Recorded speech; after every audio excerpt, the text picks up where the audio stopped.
ya sean en la salud o en la enfermedad, ¿sí? Es decir, poder eh, interrumpir el curso normal de una evolución o interferir para que ese proceso de enfermedad se altere y vaya hacia al proceso de salud. Parte de esa intervención que hacemos fue favorecida, es favorecida y va a seguir siendo favorecida a través de intermediarios que son sondas y drenajes. Uno piensa en sondas y drenajes como si fuese una manguera, ¿no? Que lo que hace es extraer o inyectar, pero en realidad hay que pensar la sonda y drenaje como un canal que nos permite llegar al interior, ya sea para extraer algo o para seguir introduciendo algo.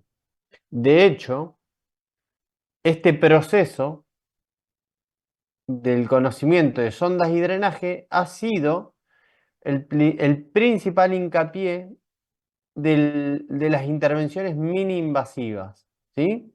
De todos los procedimientos que se realizan a través de canales, como vimos en las arteriografías, en los controles hemodinámicos, que nos permite acceder a ciertas cavidades, virtuales o no, y realizar allí mediciones o tratamientos.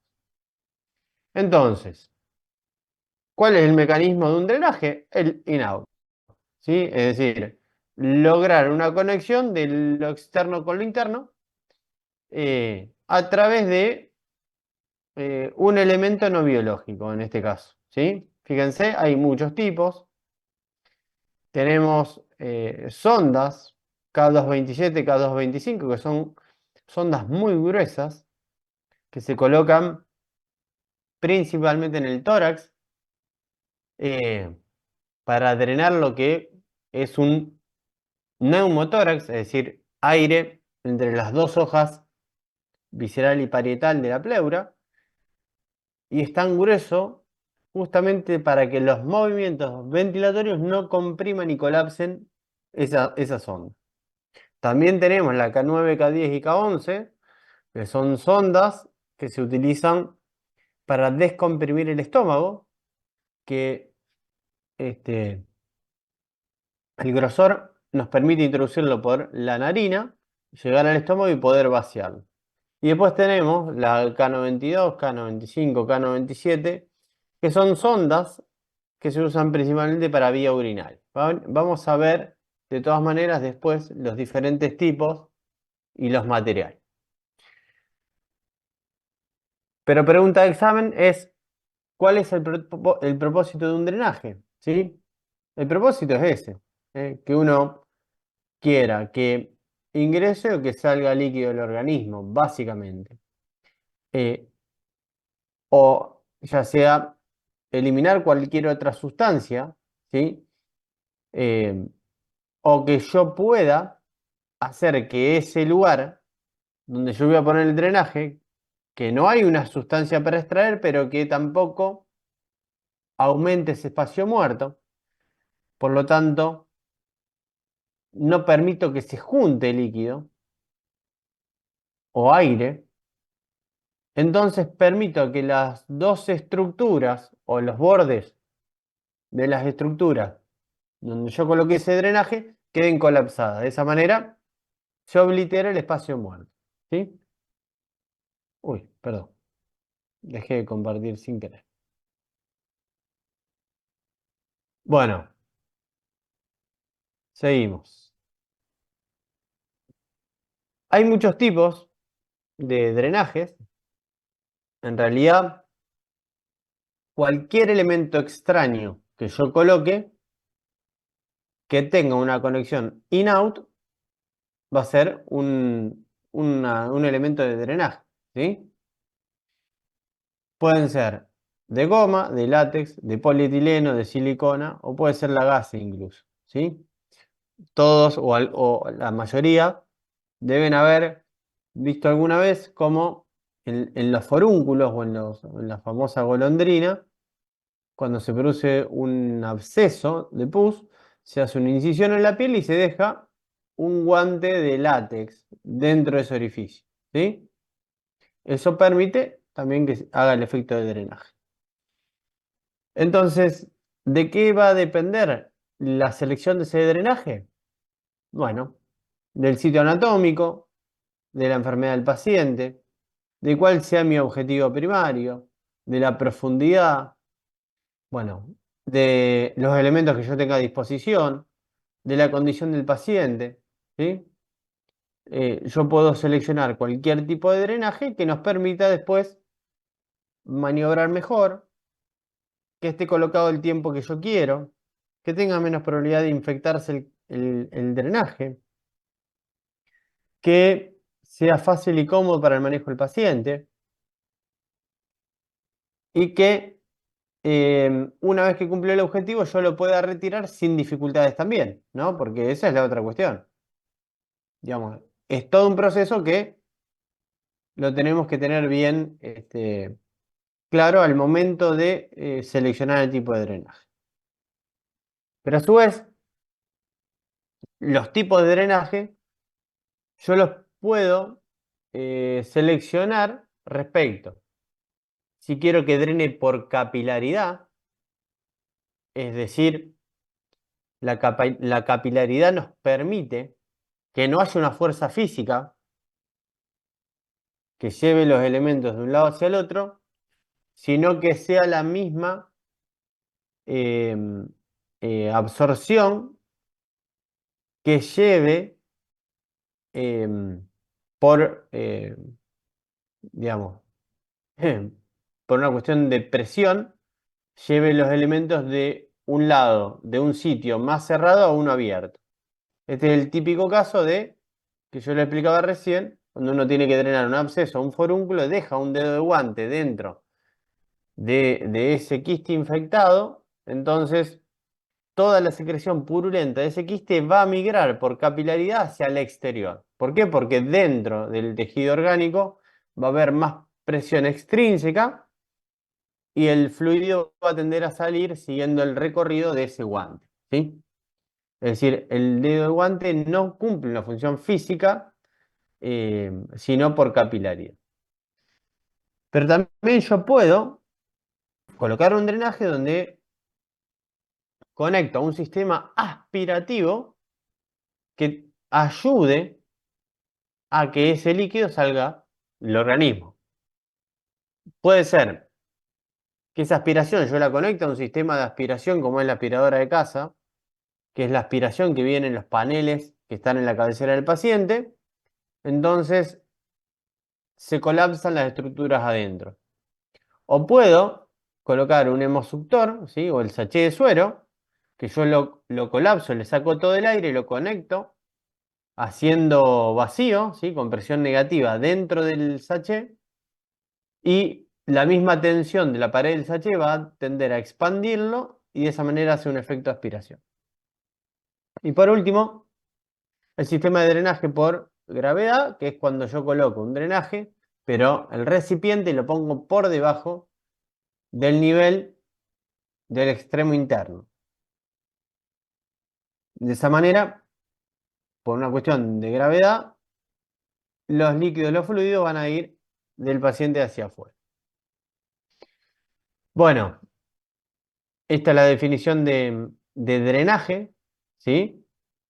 De la función de un drenaje, que esto es lo que preguntamos siempre en los exámenes, porque parte del tratamiento de todos los procedimientos que tienen un riesgo de infectarse, es decir, de una herida contaminada o una herida infectada, es prevenir la infección y las complicaciones. Entonces, colocar un drenaje es parte del tratamiento. Bueno, miren acá, tenemos otro tipo de material, ¿sí? Acá tenemos abajo la tubuladura de caucho, que en realidad es el famoso látex grueso, ¿sí? El material es de látex, donde es un material muy maleable no daña las estructuras vecinas, lo puedo dejar apoyado sobre órganos internos. Le puedo hacer la cantidad de orificios laterales que yo quiera, ¿sí? Y lo puedo colocar en la profundidad que yo quiera, ¿sí? En cambio, la sonda de Nelaton, como ven acá arriba, si bien tienen una punta Roma, ¿sí? Es decir, menos traumática, las paredes son bastante lisas, tienen un largo limitado, ¿sí? Y tienen solamente dos orificios laterales a los costados que nos limita la extracción de líquidos. Si yo tengo una colección en la punta o el drenaje lo coloqué justo en la colección, perfecto. Pero si tengo una colección acá y una colección acá, el drenaje solamente va a extraer el líquido que está acá en la punta, ¿sí? En cambio, este tipo de drenaje yo puedo hacerles orificios laterales en el extremo interno, en la zona media, ¿sí? Y va a juntar o a extraer líquidos en todas las áreas. También vienen las sondas tipo Foley, que ahora vamos a hablar un poco más, que tienen canales, ¿sí? Estas sondas Foley son las que se usan habitualmente como sondas urinarias, ¿sí? Que ahora lo vamos a ver. En este caso, esta sonda tiene doble lumen, se llama, doble luz, o doble vía se llama, ¿sí? Esta vía es la principal en la cual se extrae la orina, ¿sí? Y esta vía es la que tiene por dentro un canal que en el extremo interno se infla un balón. ¿Sí? Un balón que se puede inflar con aire o con suero, con agua bidestilada. Entonces yo coloco esta sonda dentro de la vejiga. Cuando está la punta dentro de la vejiga, inflo ese balón acá y esta sonda no se sale, salvo que se rompa el balón, ¿sí? Esta sonda, que es doble vía, ¿sí? Hay diferentes grosores. Como dice acá, la 24 es la más gruesa, la 8 es la más finita, que es para los pediátricos, los neonatos en realidad. También puede venir triple vía, ¿sí? Entonces yo uso, una es para inflar el balón, una es para extraer líquido y la otra es para inyectar, ¿sí? Estas se usan mucho en las cirugías urológicas, ¿sí? En las cirugías de próstata, donde es necesario drenar la orina, pero además lavar permanentemente la vejiga para que no se formen coágulos y los coágulos no tapen esta zona. Bueno, también vienen las sondas de Pesser, ¿sí? Que son estas sondas que también son de látex en realidad. Lo que cambia es que tienen una campana en su extremo interno que vienen por dentro con una guía metálica que uno, al hacer presión sobre ese extremo, se rectifica la campana y uno puede avanzar hacia el lugar donde uno quiere. Cuando se retira la guía metálica, ¿sí? Que está en el interior, la campana vuelve a su posición original. Y esto hace que se trabe la sonda y no se salga fácilmente. Si uno le hace fuerza, la sonda se sale porque esto es látex y se termina comprimiendo, pero no es tan fácil. Es un tipo de sonda que ya no se utiliza prácticamente más. En este caso tienen un tubo de Kerr, ¿sí? Tubo de Kerr es un drenaje de látex que tiene el nombre propio de Kerr porque se utiliza específicamente para drenar el conducto hepatocolédoco, ¿sí? Se hace una sección a cada lado y se corta longitudinalmente. Entonces se coloca el drenaje dentro del conducto biliar principal para que la bilis salga a través de este extremo hacia fuera del organismo, ¿sí? Es una sonda que utilizamos principalmente los cirujanos que operamos hígado, vía biliar y páncreas. Bueno, también tenemos, como les había contado al principio, las sondas de Nelaton, que es un material mucho más firme, en realidad son de silicona, ¿sí? Fíjense que hay diferentes grosores, K30, 31, 35, 33, 39, 37, ¿sí? Cambia el grosor, lo que tiene este tipo de sondas es que son muy rígidas, que cuando uno introduce este tipo de sonda tiene un riesgo de generar un daño, ¿sí?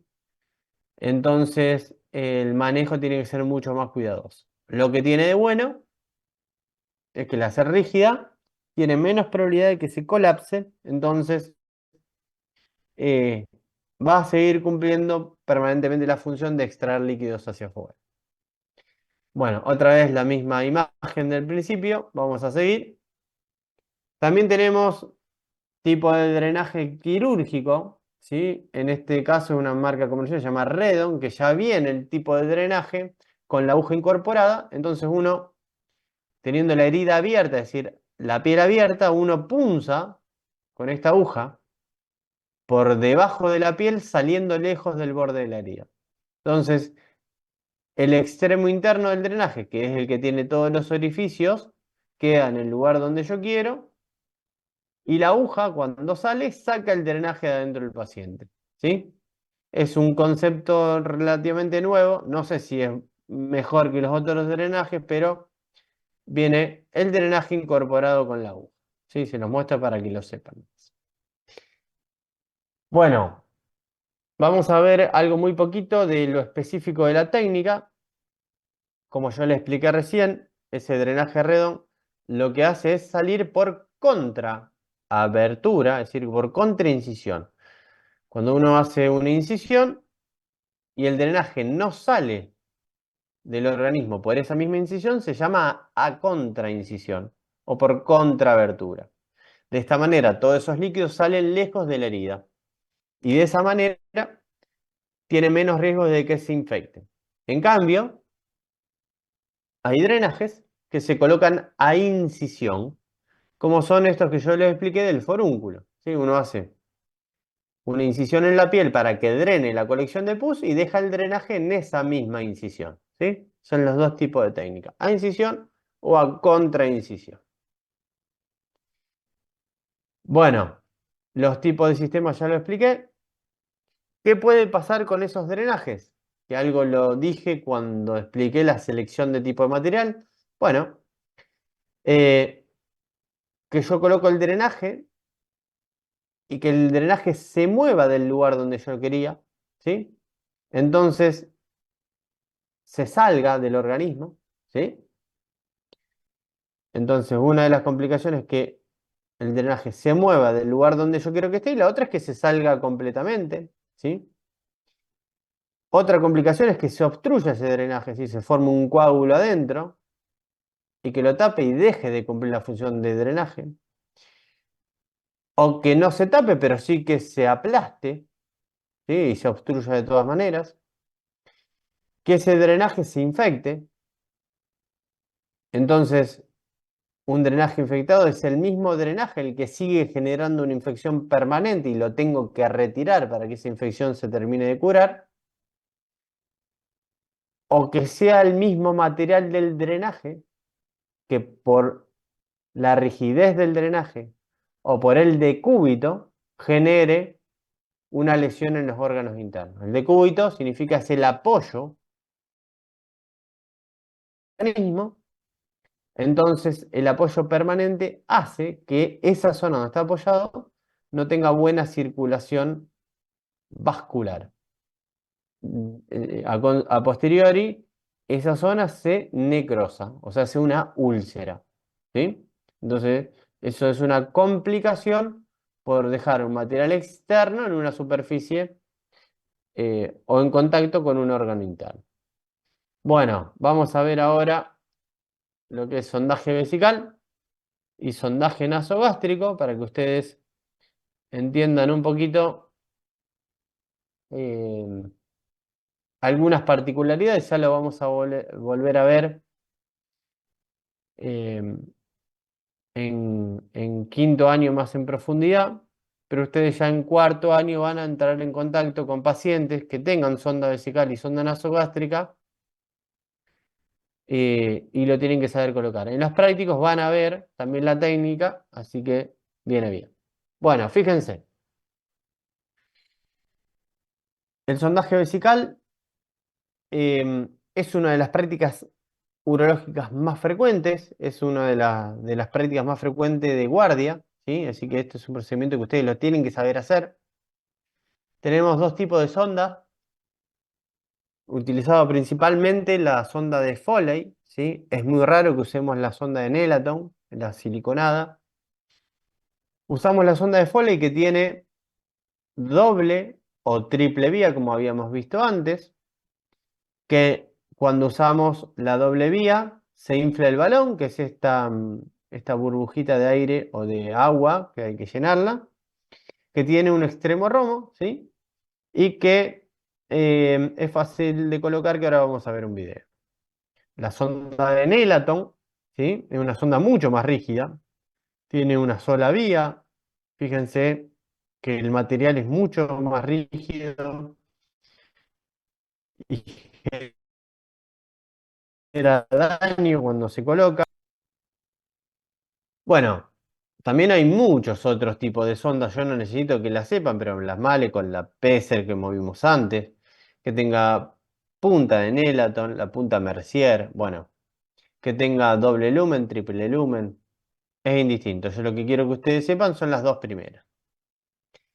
¿Cuáles son las causas más frecuentes por las cuales yo tenga que colocar un drenaje vesical? Bueno, a ver, un drenaje vesical es para vaciar la vejiga. La indicación de vaciar la vejiga es cuando hay un cuadro de retención aguda de orina.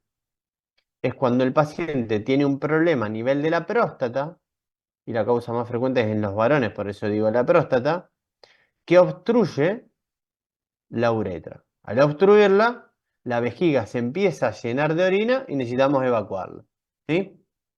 También hay otras causas que obstruyen la uretra, ¿sí? Traumatismos, tumores, infecciones a repetición. Pero principalmente la causa es la hiperplasia prostática benigna o el cáncer de próstata en esa glándula.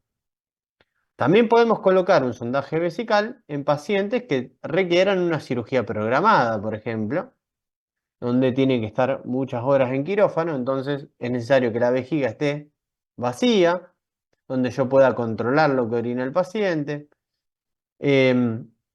También en pacientes que están sedados en terapia intensiva, ¿sí? Que no tienen ese deseo miccional, entonces se le coloca una sonda vesical para que la orina se vacíe directamente ahí, ¿sí?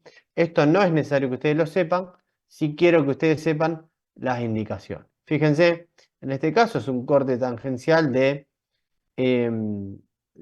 una mujer. Fíjense cómo la uretra corta, se coloca la sonda adentro y se infla el balón. Entonces el balón queda inflado adentro de la vejiga. En cambio, en el varón, la sonda hay que colocarla a través de los tres trayectos de la uretra hasta que la punta de la sonda esté dentro de la vejiga. Nos damos cuenta cuando por el extremo externo sale orina, ¿sí? Ahora vamos a ver un videito. Pero colocamos la sonda, cuando viene orina, que hay que colocar la sonda hasta el fondo, inflamos el balón y el balón queda dentro de la vejiga con imposibilidad de que se salga, ¿sí? Acá está la próstata, que es la glándula que genera la principal causa de tener que colocar un sondaje vesical. Les voy a mostrar un videito corto de cómo se coloca un sondaje vesical, si me dan tiempo que lo encuentre, y después les muestro cómo se coloca la sonda nasogástrica y terminamos. ¿Dudas, preguntas hasta acá?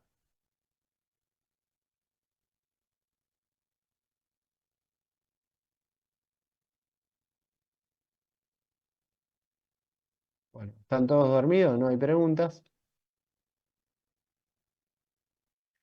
Bueno, fíjense, esto es lo que van a hacer ustedes. Tienen todos los diferentes tipos de sonda, la jeringa con agua bidestilada y la jeringa con lidocaína en jalea. Esta es la bolsa colectora de orina, ¿sí? Acá tenemos al paciente, vamos a practicar el aparato masculino. Se coloca por el meato urinario 20 centímetros cúbicos, de 10 a 20 centímetros cúbicos de lidocaína en jalea. Esto es fundamental porque la lidocaína en jalea alivia la sensación y permite que al ser lubricante se deslice mejor la sonda dentro del meato urinario. se tracciona el pene hacia arriba y se introduce la sonda, ¿sí? Habitualmente el paciente lo tolera bien, por más que esto dé impresión. Se introduce la sonda hasta el fondo, ¿sí? Hasta que haga tope. Una vez que se introduce la sonda, ¿sí? Sin que se retire, se infla el balón, ¿sí? Para que quede el balón inflado dentro de la vejiga y yo después traccione hacia afuera y quede, ¿sí? Bien colocada. Por supuesto, como ven acá, es un procedimiento estéril. Hay que preparar la antisepsia, el preparado del campo, enguantado estéril, ¿sí? Porque la vejiga es un órgano estéril. Entonces el procedimiento tiene que ser estéril. ¿Estamos? Bueno, si estamos, seguimos con la sondita nasogástrica, que es más corto, menos aburrido. Va, más aburrido, pues más feo, pero más corto. Bueno, el sondaje nasogástrico, el objetivo es los mismos que cualquier sonda, extraer o inyectar, ¿sí? La diferencia es que tenemos sondas un poco más específicas, ¿sí? Habíamos hablado de la K9, K10 y K11, que se llaman sondas de Levin. Son sondas que se colocan a través del orificio oral o nasal y que llegan al estómago con el objetivo de vaciarlo el estómago en cuadros que ya van a ver.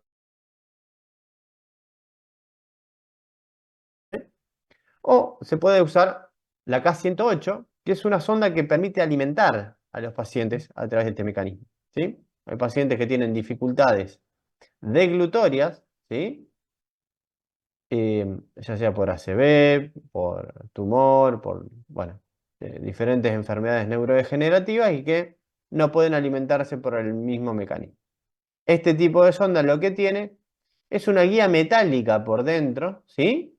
Que recorre toda la sonda y tiene en su extremo interno, ¿sí? Eh, unas pelotitas metálicas que nos los permiten ver bajo radiografía, ¿sí? Vamos a ver algunas técnicas, pero el sondaje nasogástrico tiene una técnica específica. Lo primero que hay que hacer es medir el largo que yo voy a colocar la sonda. Se coloca la punta de la sonda en el apéndice sifoides hasta el lóbulo de la oreja y del lóbulo de la oreja al orificio de la nariz, ¿sí? Es decir, hasta esta marca es donde yo tengo que introducir la sonda. En este caso, el estómago no es un órgano estéril, por lo tanto, la técnica no es estéril. Cuando se coloca la sonda, queda en el estómago, ¿sí? Y se conecta a un sachet para que salga el contenido hacia afuera o se conecta a alimentación que permite el ingreso del contenido, ¿sí? En este caso es una K108 donde esta chica que está postrada recibe alimentación por esa sonda, ¿sí? Fíjense, se coloca la sonda y nosotros le hacemos una radiografía y como tiene una guía metálica podemos ver que la sonda está bien colocada y está colocada dentro del estómago. ¿De acuerdo? Fíjense qué pasa acá. Colocamos la sonda, le hacemos una radiografía de control y la sonda no está colocada, es decir, está en la vía aérea. Pega contra la carina y da la vuelta. Si yo le inyecto acá alimento a esta chica para alimentarla, le genera una neumonía broncoaspirativa, es decir, por alimento. ¿Cómo pasa acá? Fíjense que la sonda pasó al bronquio derecho y el alimento está todo en el pulmón derecho. ¿De acuerdo? Ven que está todo ahí, el contenido. Bueno, no necesito que sepan técnicas ni indicaciones de sondaje vesical ni sondaje nasogástrico. Si quiero que vean, como vamos a ver ahora también el video de sondaje nasogástrico, pero quiero que vean cosas muy básicas de la utilización, porque en quinto año vamos a ver ya más complejidad de la utilidad de estos procedimientos.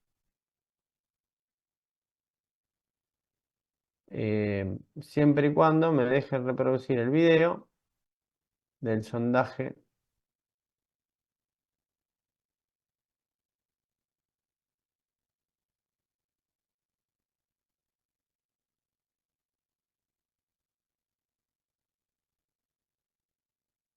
Esperen que vamos a ver.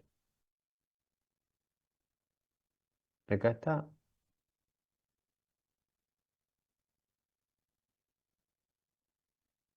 Fíjense, ustedes van a tener al paciente simulado, van a tener la sonda, ¿sí? La K10 en este caso, un estetoscopio, agua de la canilla, ¿sí?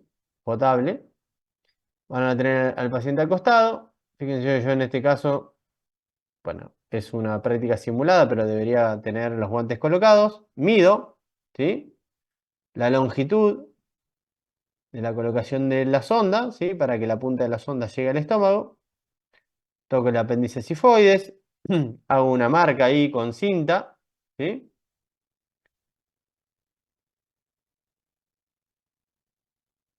Al hacerle la marca, yo sé que hasta ahí es donde tengo que introducir la sonda.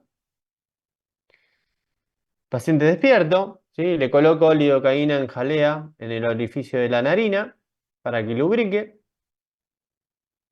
Vamos a verlo bien después en detalle, pero en realidad eh, ahora es solo para mostrárselo. Le voy introduciendo la sonda, que es molesto, así que tengo que ir despacio. De manera rotativa, voy girando la sonda y voy introduciendo la misma. Cuando llega a la cavidad oral, ¿sí? A la orofaringe, donde da arcada, le puedo pedir al paciente que trague. De esa manera traga, y al tragar me aseguro que vaya a la vía digestiva y no a la vía aérea. Introduzco la sonda hasta la marca y lo que hago después es aspirar, ¿sí? Para asegurarme que venga contenido gástrico, y después puedo inyectar aire y auscultar a ver si el aire entró en la zona epigástrica o entró en la zona torácica, ¿sí? Este es el mecanismo en el cual se fija la sonda para que no se salga. Obviamente en el paciente simulado no se va a salir, pero bueno, este es el procedimiento del sondaje nasogástrico. Bueno, ¿estamos chicos hasta acá de sondaje? Cualquier elemento que nos permita tener una conexión in-out, ¿sí? Externo-interno, y nos permita realizar acciones, es un mecanismo de drenaje. El cateterismo, el cual se hace en la colocación de los estén coronarios, es un sistema de drenaje, ¿sí? Un sistema de sondaje. Hoy a través de estas ondas se realizan un montón de procedimientos que lo vamos a ver en profundidad en quinto año. Bueno, terminamos acá. La clase que viene nos toca, si no me equivoco, sutura y anastomosis intestinal, que ya es mucho más divertido. Déjenme confirmar eso. Claro, vamos a ver suturas intestinales. Y después nos queda una clase más de férula y yeso y terminamos los contenidos teóricos de este año. Bueno, chicos, los libero. Yo, profe. Chao a todos. Chao.